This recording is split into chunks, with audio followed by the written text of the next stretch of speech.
Katoliko ho ba kayo? Oo naman. Bakit ang dami niyo santo ng iba't ibang relihiyon? Naniniguro lang ako iyo. Protektado nila akong lahat.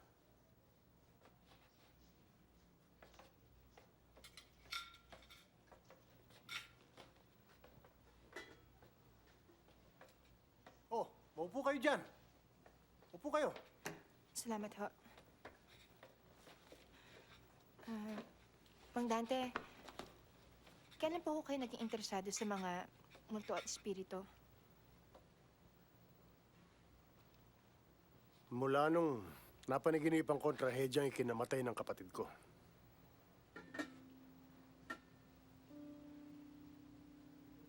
Ilang araw bago lumubog ang Doña Paz noong 1987. Nagpakita sa akin sa panaginip ang ama ko. Patay na siya noon. Sinabi niyang huwag kong payagang lumuwas ng Maynila ang kapatid ko at may masamang mangyayari. Binaliwala ko ang babala. Namatay ang kapatid ko, kasama ang may 3,000 pang katao. Hanggang ngayon, dinadalaw pa rin niya ang mga panaginip ko. Hindi niyo na po nakita ang mga labi niya?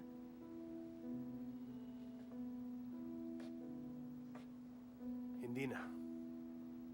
Ay, ituloy niyo na yung kwento niyo tungkol kay Roman. Hindi ba sabi niyo yung 2 biktima? May sinabing hindi maganda tungkol sa kanya. Opo. Sina Aling Kuring at si Lola Lilia. Jack, meron pa susunod. Kaya ayaw pang lisanin ni Roman ang mundo natin. Pero, bilang isang espiritu, dapat walang direksyon ang galaw niya. Ano ang ibig niyong sabihin? Ang espiritu kasi parang nawawalang bata. Naghahanap palagi ng masusundan, maangkasan. Ang hindi ko maintindihan ay kung paano nahahanap ni Roman yung mga taong paghihigantihan niya. Eh bakit niya pinadadalan si Joyce ng mga messages at mga pictures?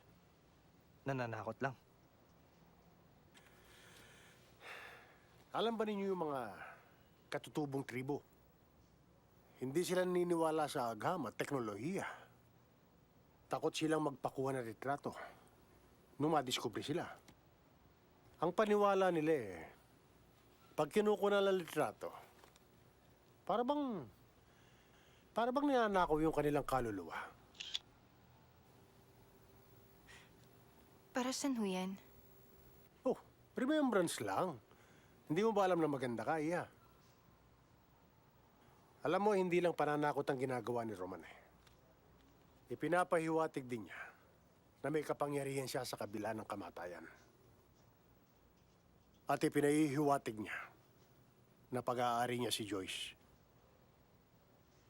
Kailangan malaman lang natin kung anong talagang layunin ni Roman. Kung bakit at paano niyang pinapatay yung mga kaibigan mo. May alam ka bang interes ni Roman sa okulto? Oho. Palagi ho siya nagkukwento sa akin tungkol sa mga alam niyang sumpa o mga ritual. Pero akala ko ninanakot lang siya Hindi ko akalaing totoo pala. Maghanap ka na rin ng kahit na anong bagay ni Roman na may kinalaman sa interes niya sa okulto. Sige po, salamat po, Mang Dante. Sige. Salamat ho. Tara.